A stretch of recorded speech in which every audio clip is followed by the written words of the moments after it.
Saudações, meus caros programadores, espero que estejam bem. Sejam bem-vindos a mais uma aula. Desta vez vamos interagir desta forma virtual. Então, vamos hoje terminar a semana 5, onde falamos do tema 4, estruturas de repetição. Então, na aula anterior, introduzimos este assunto e vimos duas estruturas, a estrutura de repetição, não é? Com o teste no início, que é o while, e vimos também a estrutura de repetição com o teste no fim, que é do while. E vemos as diferenças entre essas duas estruturas. Então, hoje, dando continuidade, iremos ver mais uma estrutura, e essa estrutura é o for. Então, vamos ver a estrutura de repetição for, e depois vamos ver o quiz, não é? O quiz que vai estar na plataforma. Aliás, já se encontra, não é? na plataforma. Ok. Então, nós temos aqui aquilo que é a sintaxe, não é? Do ciclo for. Então, usamos a palavra reservada for com letras minúsculas. Depois do for, temos dentro de parênteses, temos uma ação inicial, depois temos um ponto e vírgula, ou seja, esta ação inicial é uma instrução, não é? Então temos ponto e vírgula, depois temos a condição para a continuidade do ciclo, depois temos ponto e vírgula, e depois temos a ação depois de cada iteração. E aqui não temos ponto e vírgula. Depois, se tivermos se quisermos, não é, dentro do for, executar mais de uma instrução, vamos usar chavetas. Caso não, podemos não usar, como já vimos, não é, nas aulas anteriores. Ok. Então, o ciclo for, conforme vimos a sintaxe no slide anterior, começa com a palavra reservada for, seguida de um par de parênteses, seguindo um par de chavetas. As chavetas delineiam o corpo ou bloco do ciclo. As instruções do ciclo vão dentro das chavetas. Então, estas chavetas são obrigatórias quando nós temos mais de uma instrução. Tendo uma só, podemos ignorar as chavetas. E dentro dos parênteses, não é, que seguem o for, vai a ação inicial do ciclo, a condição de continuidade e a ação a desencadear após cada iteração. Ok. Geralmente, usa uma variável, não é, para controlar quantas vezes o corpo do ciclo é executado e quando o ciclo termina. A variável chamada, esta variável usada é chamada de variável de controle do ciclo. E a ação inicial muitas vezes inicializa a variável de controle. A ação após cada iteração geralmente incrementa ou decrementa a variável de controle. E a condição de continuidade do loop testa se a variável de controle atingiu o valor de término do loop ou não. Então, aqui temos um exemplo. Temos, por exemplo, int i. Então, aqui estamos a declarar uma variável tipo int. Depois temos o for. Então, for i igual a 0, ponto e vírgula. Então, i igual a 0 é a nossa ação inicial, não é? Então, i igual a 0, ponto e vírgula. I menor que 10, ponto e vírgula. Então, i menor que 10 é a condição de continuidade, não é, do ciclo. Então, enquanto i for, ou melhor, é do tipo, ok, for significa para, não é, traduzindo, então, é do tipo, para i menor que 10, não é, faz o que está dentro do bloco do ciclo. Não é? Então, i é igual a 0, ok. Para i menor que 10, não é, i++, ou seja, i++, esta é a ação, vamos ver aqui, a ação a desencadear, não é, depois de cada iteração. Então, na primeira iteração, i é igual a 0, mas este i++ faz com que, na segunda iteração, i seja 0 mais 1, né, que vai ser 1. Então, 1 menor que 10 vai dar verdadeiro, então vai executar. Mas antes de executar, chega aqui no i++, não é? Então, passa a ser 2, depois vai testar 2 menor que 10. Então, para todos, não é? For é para, então, para todo i menor que 10, vai fazer este system out print line e vai incrementando, né, o valor de i. Ok. Então, a variável de controle do loop, no exemplo anterior nós declaramos fora, não é? Declaramos antes do ciclo for, mas podemos declarar, não é, dentro do for, como podemos ver aqui na tela. Então, temos for int i, então, dentro, estamos a declarar dentro do for. Então, temos duas opções, temos a opção anterior, revendo aqui, declaramos fora e dentro do ciclo usamos, como já declaramos, não é? Podemos usar, mas também podemos declarar e atribuir, não é, o valor inicial ao mesmo tempo. Então, é praticamente o mesmo, não é? Só esta pequena alteração de declarar dentro do for. Ok, a ação inicial do for pode ser uma lista de 0 ou mais expressões separadas por vírgula, declarando variáveis ou atribuindo valores a variáveis. Então, temos, por exemplo, aqui, for int i igual a 0, vírgula, j igual a 0. Então, a nossa ação inicial, quer dizer, no exemplo anterior nós declaramos uma variável, né, e atribuímos, tínhamos o i só, aqui temos duas variáveis, então podemos ter n variáveis. Então, elas sendo separadas, não é, por vírgula. Então, vamos separando por vírgula até terminarmos todas as variáveis, depois no fim temos ponto e vírgula. Depois, vejam só, a nossa condição de continuidade, então, envolve agora essas duas variáveis. Então, se nós não usarmos todas as variáveis, não faz sentido, então, declarar, não é, as variáveis na ação inicial. Então, uma vez declaramos as duas e j, então, temos que usar aqui na condição, não é, de continuidade. Então, a condição aqui é que a soma de i e j tem que ser menor que 10 para este. Então, para todos os valores, não é, que satisfazem essa condição, não é, o bloco do ciclo vai ser executado. E depois, reparem aqui na ação a desencadear após cada iteração.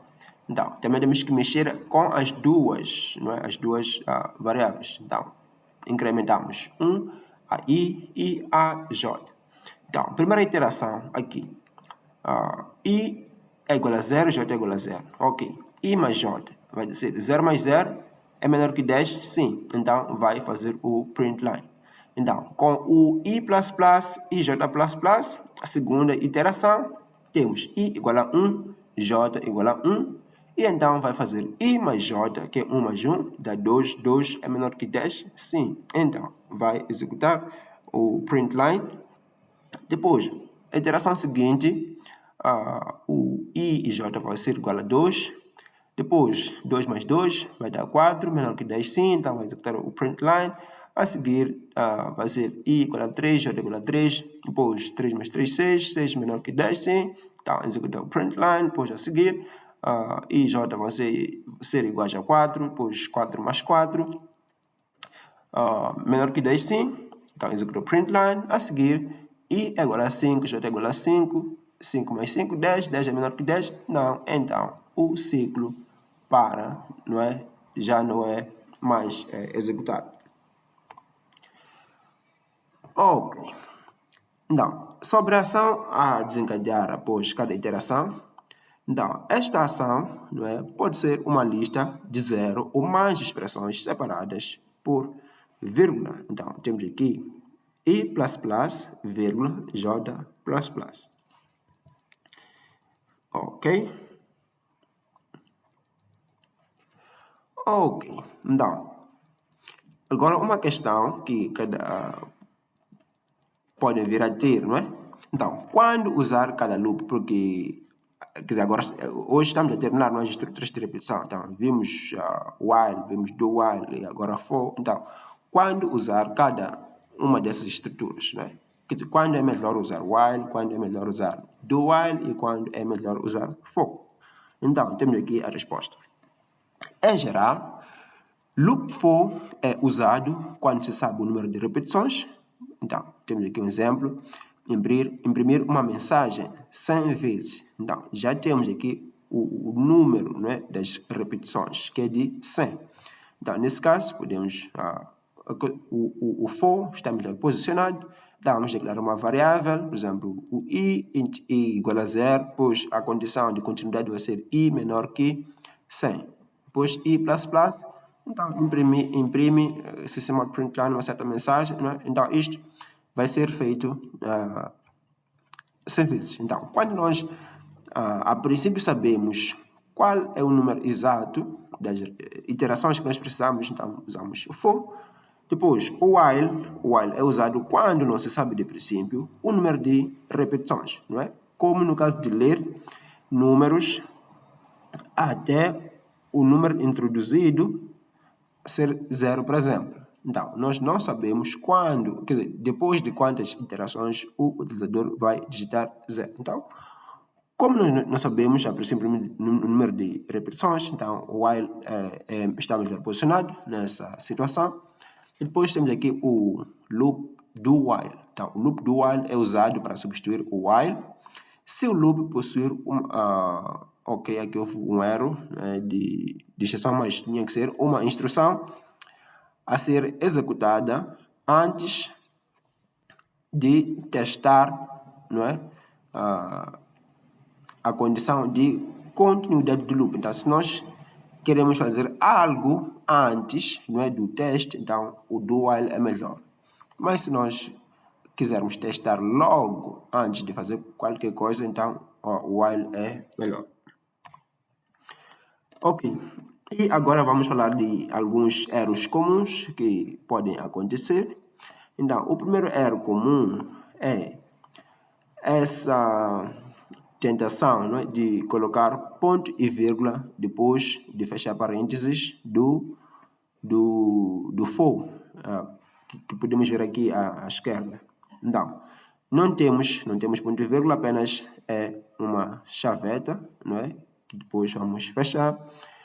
E também o mesmo erro pode acontecer no caso do while. Então, while, depois temos parênteses, dentro de parênteses a condição de continuidade, depois desses parênteses temos chavetas, não ponto e vírgula. Ok. Então, vamos falar também dos loops, loops aninhados. Então, loops aninhados consistem de loops internos, não é, dentro de outro loop externo.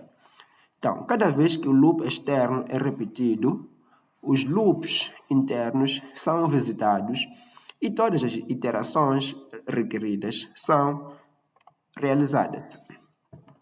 Ok, vamos ver aqui um exemplo a partir de um problema. Então, temos o seguinte problema: escrever um programa que usa loops, loops for aninhados para imprimir uma tabela de multiplicação. Então, vamos criar um programa chamado tabela de multiplicação e depois vamos inserir um método main, não é? E depois vamos ver o conteúdo, não é? Conteúdo do... Ok, então vamos criar aqui public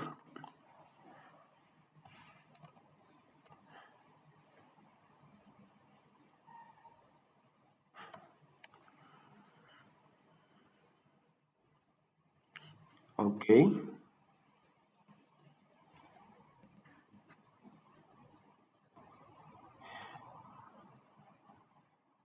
Ok, vamos tentar ver aqui uma forma de aumentar a fonte. Onde podemos fazer isso?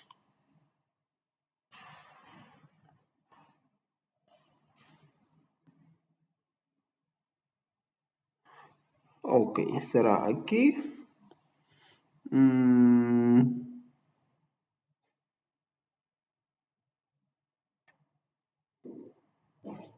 Ok, vamos.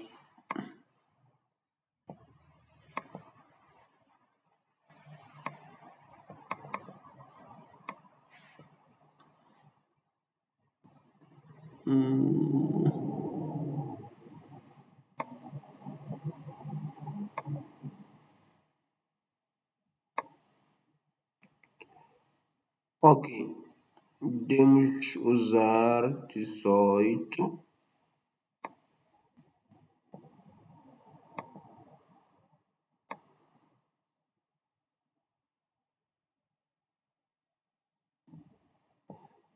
Ok.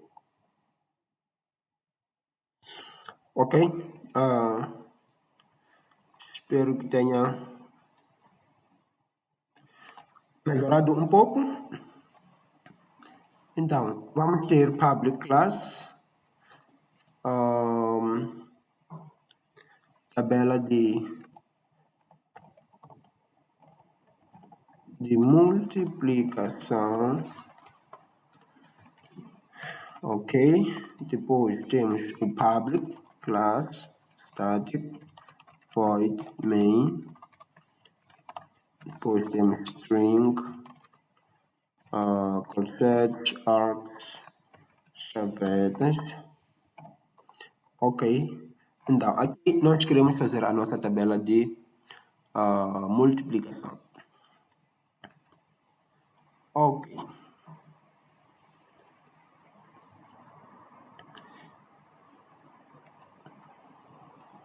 Muito bem, voltando à nossa apresentação. Então, temos aqui o programa já feito. Vamos analisar, depois vamos digitar e vamos testar. Então, estamos a falar de loops for aninhados. Ok. Então, temos aqui uma simples mensagem, não sei se chama print line, tabela de multiplicação, depois temos então, o print line passa o cursor para a nova linha, depois temos aqui uma tabulação, com esse paradeiro, depois temos aqui um for externo neste caso, então, int i, começando de 1, e menor ou igual a 9, i plus plus, então, para i igual a valor de 1 a 9 inclusive, vai imprimir esta linha, não é? E depois vai executar também o resto. Ok, então vamos fazer este programa em partes, né, para melhor podermos perceber. Então temos aqui system.out.println, tabela de multiplicação, depois system.out.print. Ok, podemos fazer essas duas linhas. Então temos aqui system.out.println, tabela de multiplicação, certo? Depois temos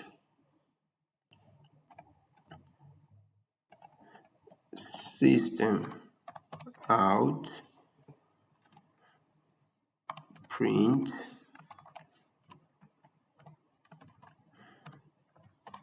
aqui temos escaping, barateio, que vai imprimir 8 espaços, não é? Ok. Então, depois temos o nosso for. Então, reparem que este for aqui não tem chavetas. Temos int i igual a 1 e menor ou igual a 9, inclusive, e plus plus. Depois temos, então, pela indentação, percebemos que ok, vamos terminar de escrever. Então aqui nós temos i plus. Então, o que vai acontecer aqui? Vamos usar o system.out.print sem ln, então vai imprimir tudo na mesma linha. E em cada iteração que vai acontecer aqui, é que vai imprimir o valor de i mais 8 espaços, né? Então a primeira iteração vai ser 1, o 1 mais 8 espaços, na segunda iteração vai ser 2 mais 8 espaços, e tudo vai estar na mesma linha, porque nós temos aqui ln. Não é? Então, uma vez, só queremos fazer uma instrução para este for, então não usamos chavetes, não dispensamos, podíamos colocar, não é? Podíamos fazer isso, só para ver, não é? Podíamos fazer isto, quer dizer, fica mais perceptível, não é? Mas, como é uma instrução, de novo, podemos omitir, ok? Então, vamos salvar, antes de completar o código, vamos salvar e vamos já correr para ver. Ok? Então, salvamos e então vamos run. Ok.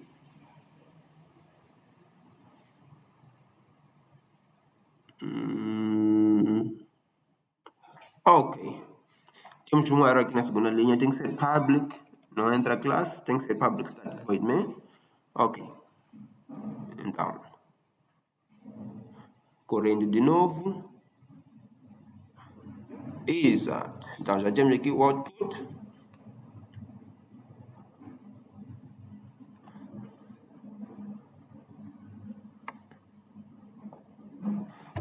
Ok. Então, temos isto. Então, temos aqui a tabela de essa linha, tabela de multiplicação, vem deste system out print lá na linha 4, não é? Então, essa mensagem está aqui impressa. Depois, repara, na linha 5, imprimimos 8 espaços, não é? Imprimimos 8 espaços com esse baratinho. E é print, não é? Não, o cursor não passa para outra linha. E é este espaço que nós temos aqui, não é? À esquerda de 1. Depois, temos este for, que corre de 1 a 9, inclusive. E também imprime na mesma linha, porque não temos ln aqui.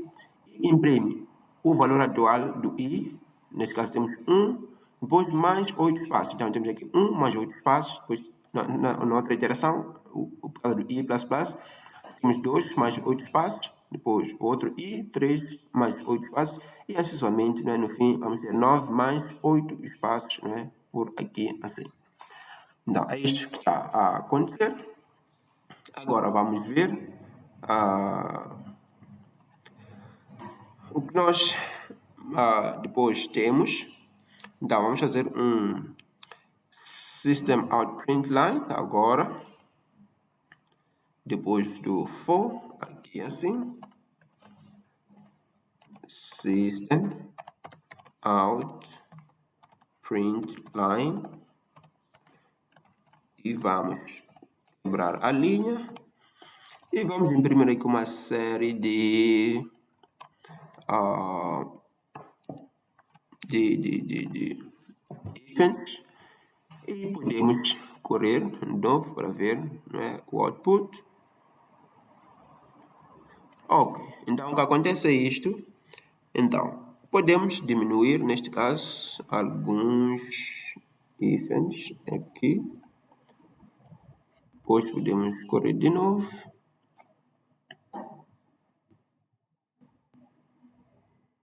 Ok, podemos tirar mais um if. Corremos.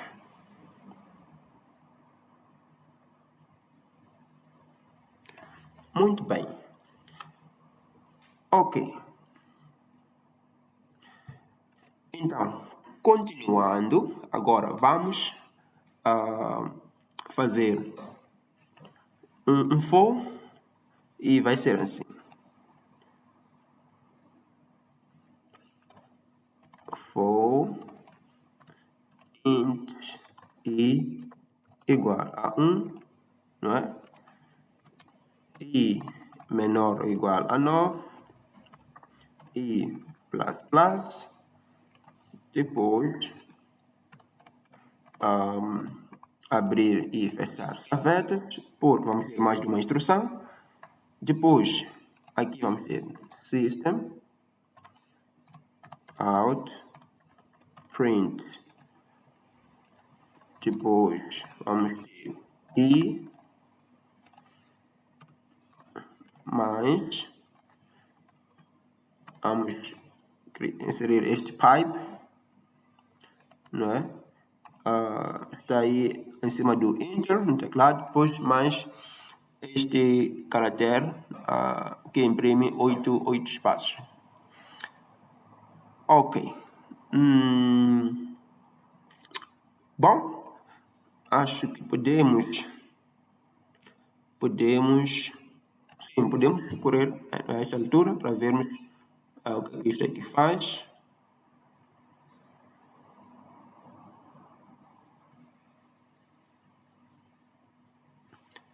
Ok, então isto vai fazer. Ok, talvez não seja muito significativo. Vamos agora introduzir um segundo loop. Então, este loop que nós estamos a introduzir agora é um loop aninhado, não é, ao primeiro. Então, o que nós vamos fazer? Vamos ter aqui int j igual a 1, não é? J menor ou igual a 9 e j plus, não é? E depois vamos ter aqui a system out print, e aqui vamos ter I vezes o J, não é? Mais barra T. E depois deste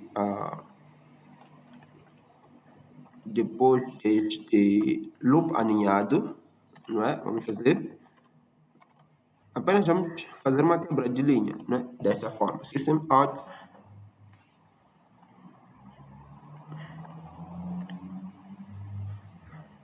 ok. Então temos aqui este primeiro for, depois temos o aninhado, ou seja, o loop interno, depois temos aqui esse print line, ok? Vamos correr, vamos ver o output, depois vamos explicar. Ok, então temos aqui a nossa tabela de multiplicação.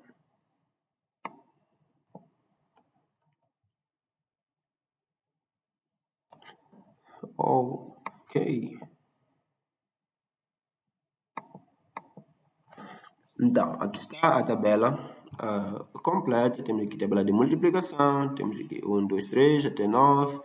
Na horizontal, depois temos os hífens aqui, depois temos a coluna, né? 1 a 9, depois temos o pipe. Então, temos aqui 1 vezes 1 vai dar 1, 1 vezes 2 vai dar 2, né? 1 vezes 3, 3 somente, até 9. Depois temos 2, 2 vezes 1, 2, 2 vezes 2, 4, somente até 18. Né? Então, o que nós estamos a fazer aqui dentro, depois da primeira parte, depois de imprimir a tabela de multiplicação, 1, 2, 3 até 9, e os ifs, né? Então, é aqui onde entramos no loop aninhado, loop interno. Então, primeiro imprimimos o i, 1, 2, né, até 9. Então, imprimimos o i, aliás, o i, e depois temos o pipe, né, essa barra vertical, e temos 8 espaços. Então, o que nós fazemos, né, em cada loop externo, depois internamente, né, fazemos o loop aqui de 1 a 9 com o J e a fazer o vezes o J. Né? Então, é aí onde temos 1, 2, 3, né, somente. Ou seja, o vezes o I, por exemplo, igual a 1. Então, o J, para cada I, o J varia de 1 a 9. Então, se o I for 1, o J variando de 1 a 9, vamos ter I que é igual a 1 vezes cada J, né? Então, nesse caso, I vezes 1, vezes 2, vezes até 9. Depois, I igual a 2, o J varia novamente de 1 a 9. Então, vamos ter 2 vezes 1, vezes 2 até 2 vezes 9. E assim somente, ok? Então, entramos aqui no segundo. Então, temos aqui o J a correr de 1 a 9 e imprimimos, né, na mesma linha, usamos print, não print line. Então, I vezes J. Depois, 8 espaços. Então, é aqui onde nós temos, né, essa segunda parte, não é? E depois de terminarmos este for, precisamos de passar o cursor para a nova linha, por isso temos aqui, não é? Este print line. Então, vimos um exemplo, não é, de um loop aninhado,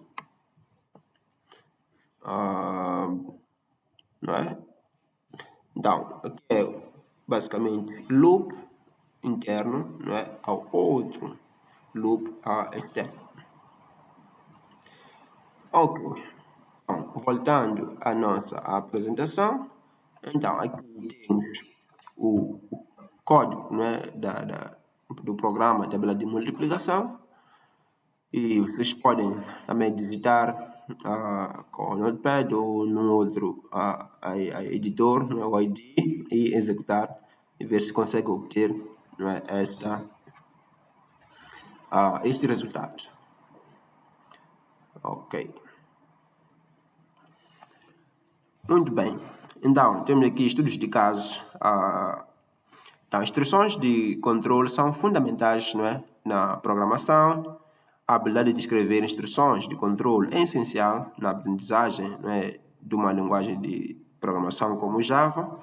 E se pode escrever programas usando estruturas de controle, então, nessa altura já sabes programar.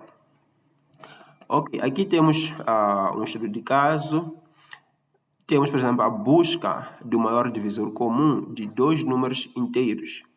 Então, pede-se para escrever um programa que pede ao utilizador para introduzir dois números inteiros e determina o maior divisor comum dos dois números introduzidos. Então, uma dica: o maior divisor comum de 4 e 2 é 2. O maior divisor comum de 16 e 24 é 8. Então, como é que isto funciona? Então, para dois números, N1 e N2, o maior divisor comum pode ser encontrado testando, não é, K, onde K é igual a 2, 3, 4 e assim por diante, até K ser maior que N1 ou N2. Ou seja, temos aqui 16, temos 24, ok. Então, vamos fazer K, primeiro valor sendo 2, depois vai incrementar, não é? K plus plus. Então, para K igual a 2, não é? Dividimos o 16 por 2, que vai dar 8, e dividimos 24, não é? Por 2, que vai dar 12. Então, temos aí dois resultados diferentes, não é? E então, depois o K passa a ser 3 e vamos dividir, não é? 3 por K e por 24, não é? E vemos que temos o mesmo resultado. Então, temos que fazer isso até que o K para 2, né, continuamos porque 2 é menor, não é? É menor que 16, é menor que 24. Então, a condição de paragem, K tem que ser maior, não é? Tem que ser maior que N1 ou N2. Então, nesse caso, o K aqui vai até 17, né? Então, quando o K for 17, aí sim é a primeira vez que temos essa condição verificada, né? Então, 17 é maior que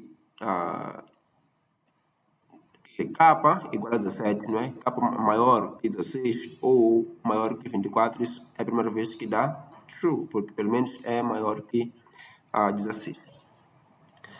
Então, aí o nosso divisor, né, vai ser 8.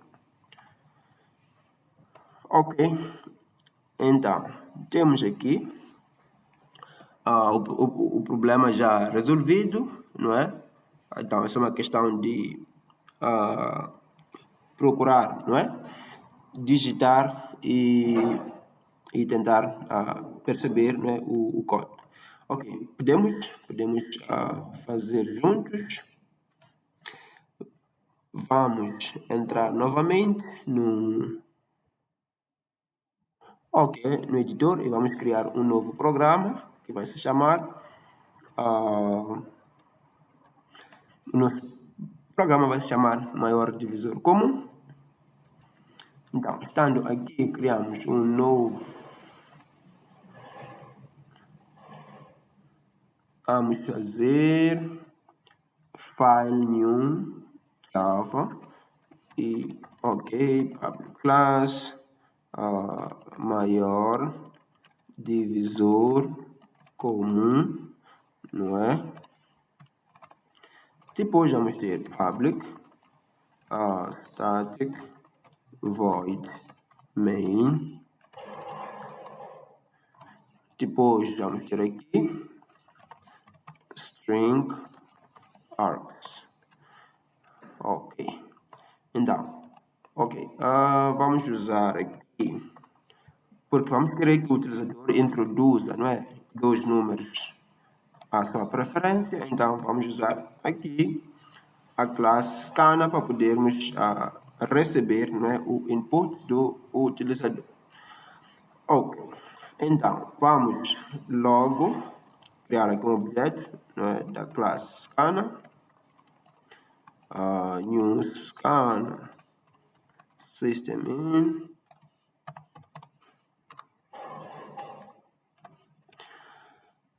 Ok, depois vamos imprimir system. Ok, podemos também declarar aqui int n1, n2, depois system out print digit o primeiro número inteiro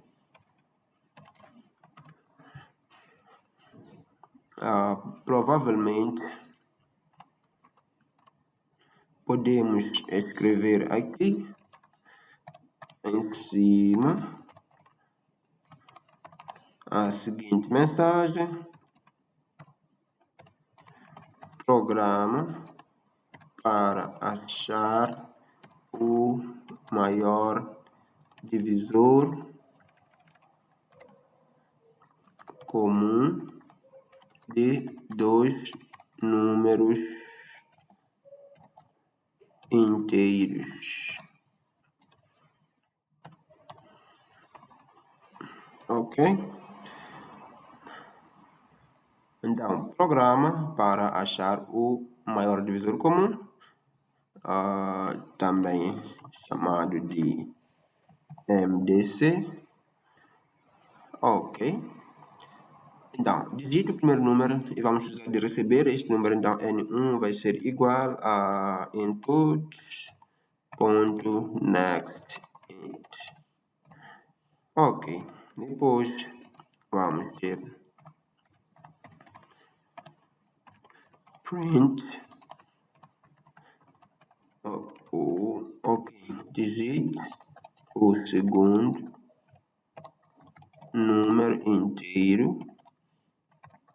Depois, vamos ter n2 igual a input.next int. Ok, depois disso, vamos ter aqui int mdc igual a 1. Vamos assumir que de princípio o maior divisor comum vai ser 1. E depois, aqui podemos declarar o capa que nós vimos sendo igual a 2. E depois vamos fazer um while, não é? Como não sabemos quantas iterações isso vai levar, não é?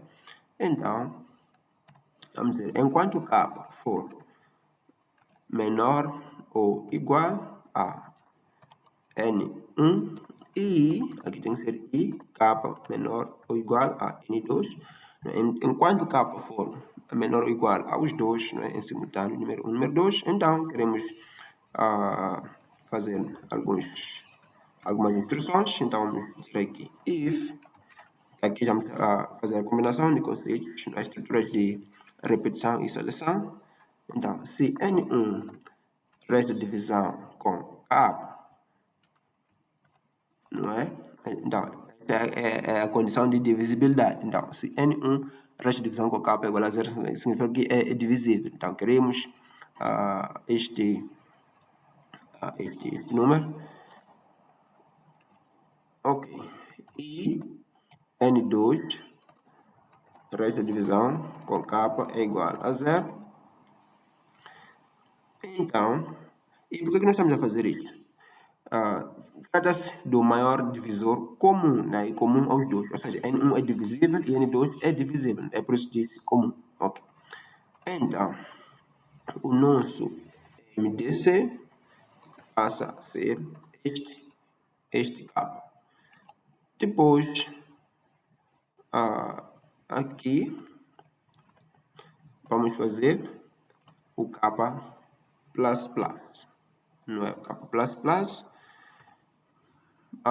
para que este nosso loop possa avançar. Então, K começando igual a 2, depois na iteração seguinte, K vai ser 3, depois 4 somente, vai testando, não é?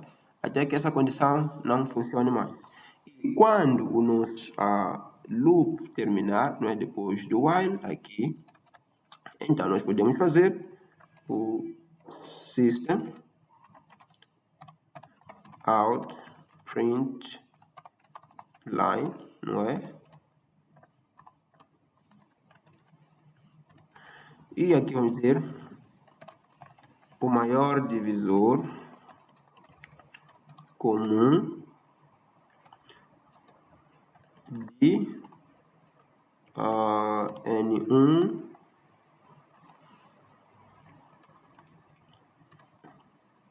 e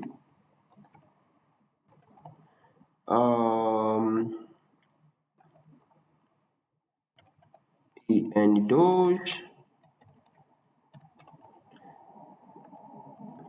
é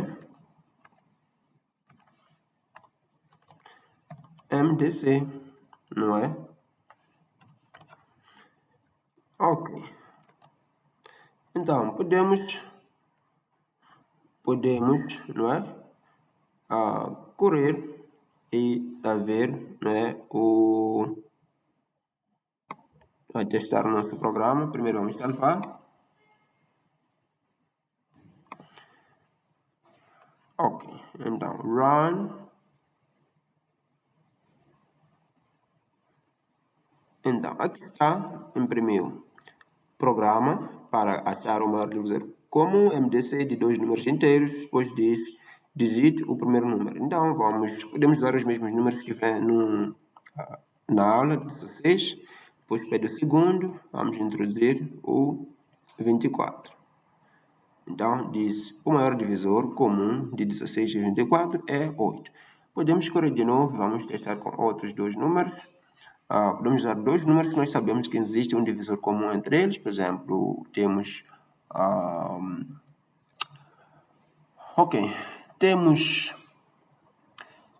temos 24 e 80, não é? Aliás, eu queria dizer 24 e 40, ok. 40 e 24, ok. 8 também. Vamos variar um pouco. Pode ser... ok, vamos testar com 27 e 51. Ok, então entre esses dois números existe, não é? O maior divisor comum, que é o 3. Ok, então podemos testar, não é? N vezes com um par de dois números inteiros. Ok, então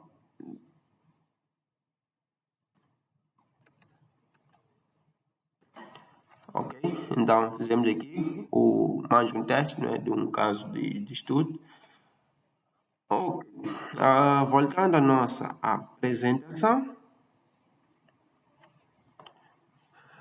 Ok, temos aqui mais um estudo de caso, não é? Agora trata-se de previsão de propinas anuais, né, no futuro.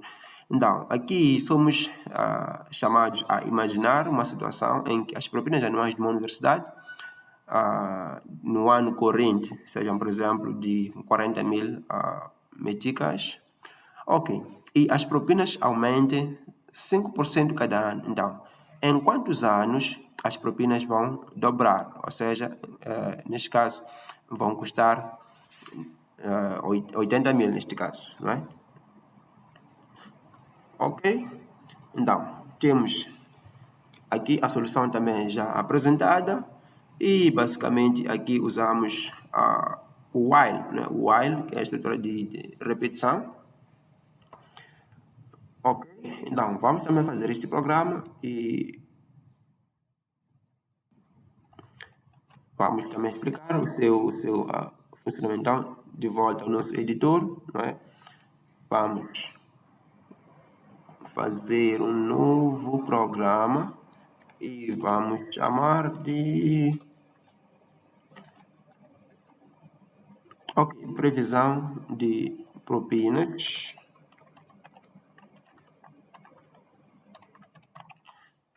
Ok, depois vamos meter o main.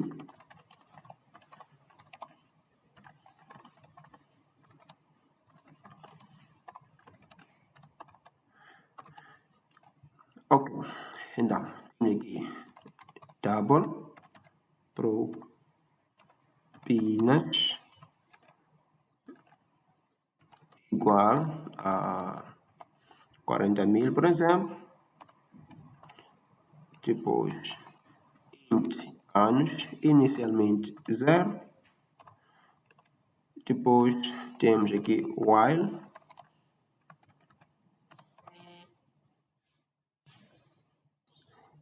Então, while propinas, enquanto propinas, não é? For menor que 80.000, ok? Então, propinas, temos aqui este operador 1005. Então, isso aqui é o mesmo que propinas igual a propinas vezes 1,05. Então, este fator aqui, 1,05, vem dos 5%. Nós sabemos que 5% é o mesmo que 5 sobre 100, ou seja, 0,05.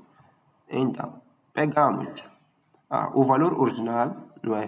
Que é 1, mais este acréscimo, então vai ficar 1,05.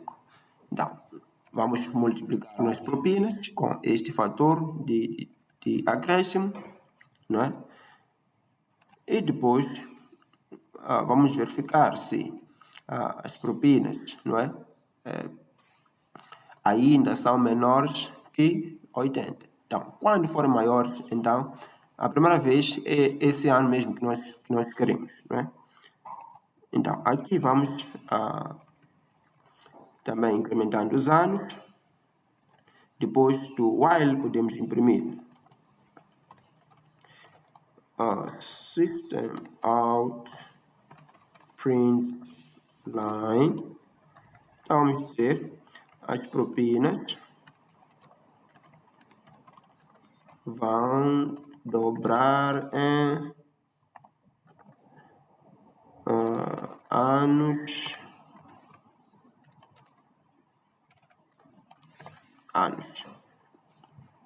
Então, aqui vai aparecer, as propinas vão dobrar em X anos, em tantos anos. Depois, vamos imprimir aqui o valor. Então, print as propinas. Então, depois desses anos, né, as propinas custarão, então, o valor exato, vamos dizer aqui math.round, esta é uma função para arredondamento. Então, propinas vezes 100. Isso é para arredondar a 2 casas decimais. Podemos por aqui 100.0 como double.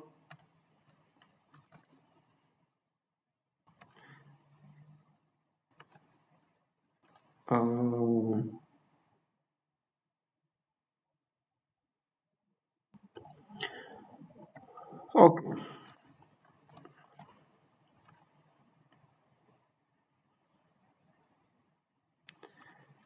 Então, dessa forma, e podemos salvar e testar o nosso programa, propinas, previsão de propinas.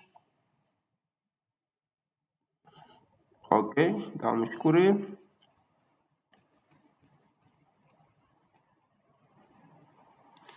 Ok, então aqui está. Então, se numa certa universidade as propinas neste ano de 2022, não é, forem o total, não é, propinas anuais, forem 40 mil, nessa universidade as propinas a crescer, não é, e o valor a ser aumentado ou a subir 5% anualmente, então o valor vai dobrar em 15 anos. Ou seja, depois de 15 anos, as propinas vão custar 83 mil. 83 mil está acima, que atualmente é 40, não é? E é a primeira vez que o número, não é, supera quer dizer, é igual ou superior, né, ao dobro. Então, o dobro de 40 a 80 é daqui a 15 anos. Então, podemos fazer 2022 mais 15, vamos saber qual é o ano exato, mas é depois de 15 anos. Então, este programa pode ser flexibilizado. Por exemplo, podemos usar Scana para o utilizador informar, não é, o valor das propinas anuais, para não ser 40 toda hora, não é? Ou podemos modificar, não é, o código. Por exemplo, podemos colocar 30 mil e depois aqui vamos ter que colocar também 60 mil, não é? Se quisermos achar o dobro, se nosso problema continuar, né, sendo saber quando é que o valor vai dobrar. E também podemos mexer com a percentagem, não é? Então, aqui falamos de 5%, mas pode ser uma outra percentagem. Então, o programa pode ser modificado de forma a ser mais flexível possível e vai funcionar da mesma forma. Vai sempre calcular o número de anos e o novo valor depois, o novo valor, não é, nesse ano. Ok, então, previsão de propinas foi mais um estudo de caso. Ok, vamos voltando aqui para a nossa... Ok, então, temos também dois comandos, não é, usados, né, nos loops, que são o break e contínuo. E como é que isto funciona? Para que serve? Ok, o comando break, ele termina imediatamente o loop, né, mais interno que o contém, e é geralmente usado com o if. Então, se uma certa condição for verificada, então, quer dizer, podemos terminar, né, o programa. E depois temos o contínuo apenas continua a iteração atual, levando o controle do programa para o fim do corpo do loop. E o comando é também usado geralmente com o if. Então, vamos ver aqui. Por exemplo, escrever um programa que adiciona os números inteiros de 1 a 20 até que a soma seja maior ou igual a 100. Então, escrever um programa e adiciona os números inteiros. Então, vamos lá. Os números inteiros de 1 a 20, quer dizer, ele vai fazer a soma de princípio. Por exemplo, o primeiro número é 1, a soma é 1. Depois, o segundo número, né, a segunda iteração, o i passa a ser 2. E a soma, não é? É 1 mais 2. E dá 3, é menor que 100. A terceira iteração, temos o i igual a 3. E nesse momento, a soma é 1 mais 2 mais 3, todos os anteriores, não é? E isso vai dar 6, ainda é menor que 100. Então, vai imprimindo todos os números até que a soma acumulada, não é, do início até o número atual seja maior ou igual a 100.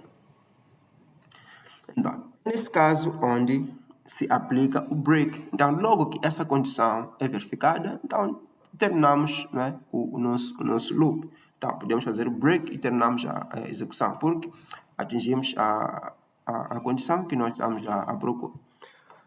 Ok, temos aqui a solução já implementada e podemos, como sempre, não é, criar aqui. Então, vamos criar um novo,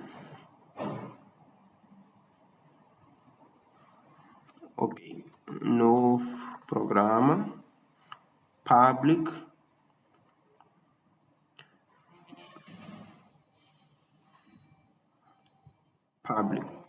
class, vamos chamar de teste, break,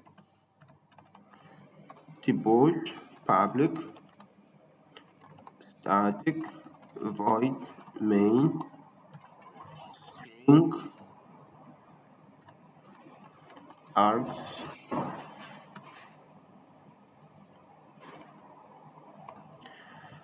e vamos ter aqui int soma, começando de 0, e número também igual a 0. Ok. Depois, vamos ter while número é menor que 20.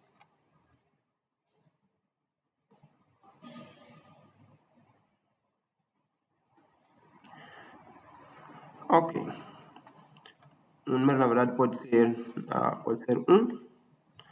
Ok. Enquanto o número for menor que 20, o que é que nós vamos fazer? Vamos incrementar o número e a soma vai ser soma atual mais o número, não é? Depois vamos ter if soma é maior ou igual a 100, então break.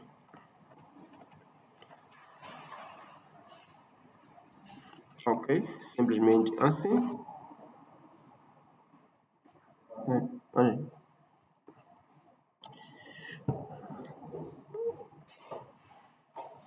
E ok, vamos depois fazer o relatório system.println.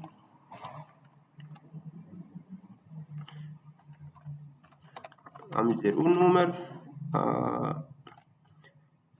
é, depois aqui número e a soma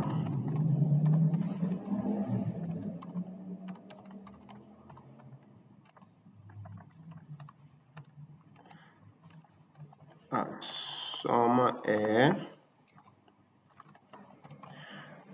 soma. Ok. Então, vamos salvar e vamos correr. Então, isto acontece, não é, no número 14.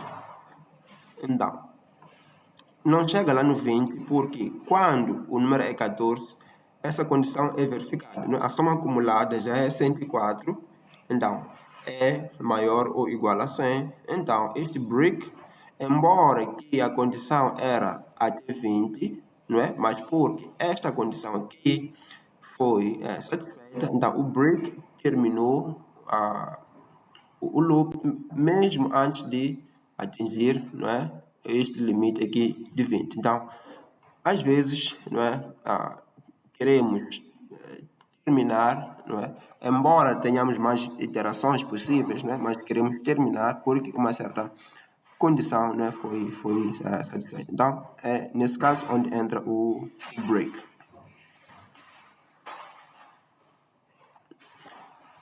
Ok, então vamos ver o caso do contínuo.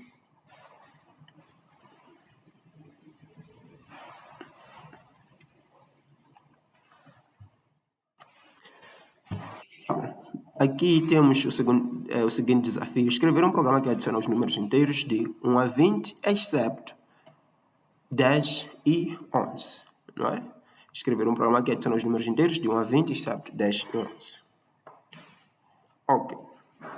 Então, neste caso, vamos criar um segundo programa e vamos chamar de testa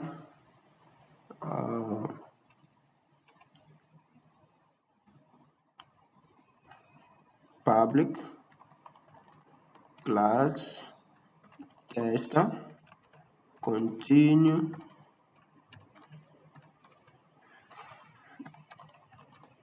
public static void main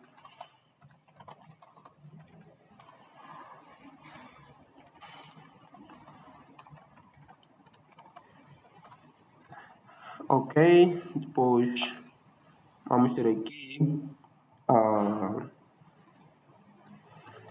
int soma igual a 0.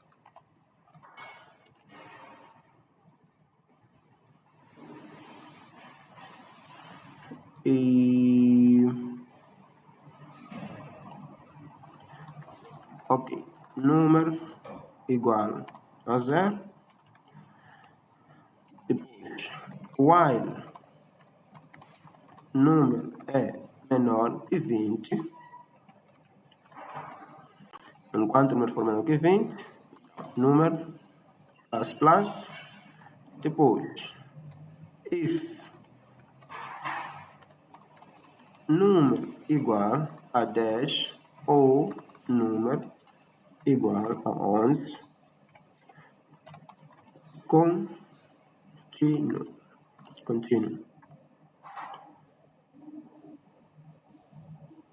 Depois temos aqui soma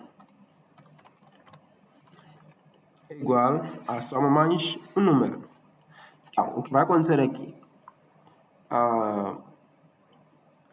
Quando o número for 10 ou 11, o contínuo vai fazer o loop avançar imediatamente para a próxima iteração sem executar aquilo que vem depois, não é, do contínuo. Então,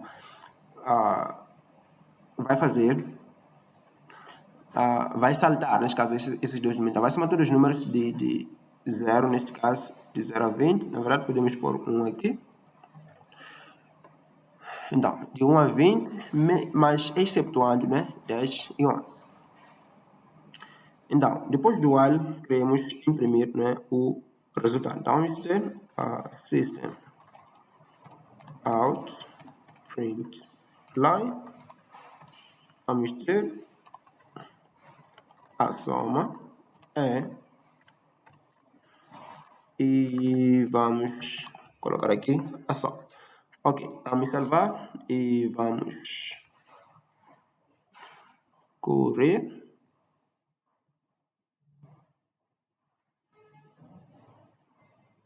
Ok, então ele diz que a soma é, quer dizer, excluindo 10 e 11, não é? A soma é 188. Então, se nós não tivéssemos isto, vamos escorrer.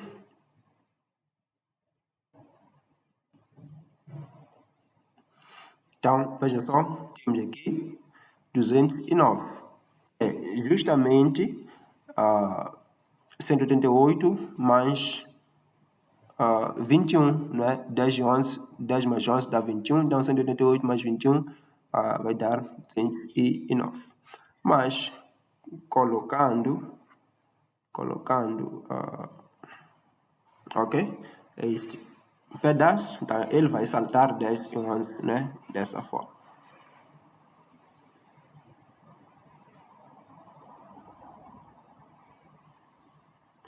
Ok, então, vimos break, vimos continue, são comandos muito úteis quando trabalhamos com as estruturas de repetição, os loops. Ok, então, finalmente chegamos ao fim, Ok, então para hoje estava previsto a conclusão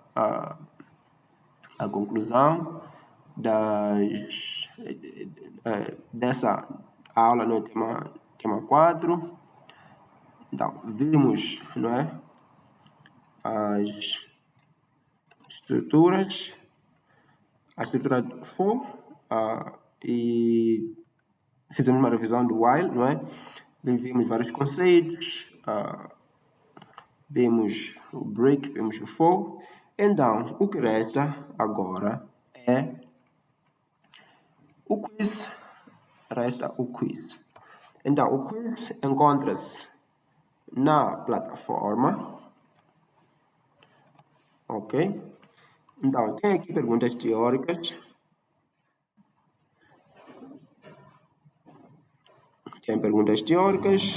Vão tentar resolver, como sempre, como vem fazendo, não é? E é importante, isto é uma preparação ao mesmo tempo para o teste. Depois tem exercícios como de 3 a 9 são exercícios práticos mesmo. Então, tem que abrir um editor de texto e escrever, né, o código do programa, tem que compilar, tem que correr e depois fazer uma captura de tela, não é, tanto do código do programa e também do output, e colocar tudo, juntamente com as respostas das perguntas teóricas, não é, colocar tudo num Word, por exemplo, depois submeter o Word ou converter este Word, não é, em PDF, e de preferência, não é, PDF. Então, fica esse challenge, não é? Então, resolvam estes exercícios, é muito bom como preparação para o teste. E, no caso de terem dificuldades, não hesitem a apresentar, não é, me contactar, pode ser em privado, não é, no WhatsApp. E vamos trabalhar desta forma, conforme tinha dito na semana passada. Encontro-me um pouco distante de Maputo, então vamos trabalhar esta semana de forma virtual, mas próxima semana, logo na quarta-feira, no nosso primeiro encontro, ou reencontro, temos o nosso primeiro teste. Então, que tomem tempo para se preparar muito, porque sem preparação pode vir a ser um pouco difícil, mas com uma boa preparação vai dar para fazer.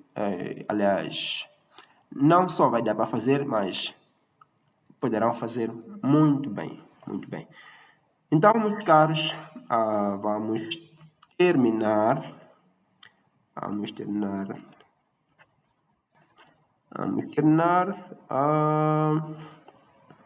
aqui, não é? Vamos terminar aqui.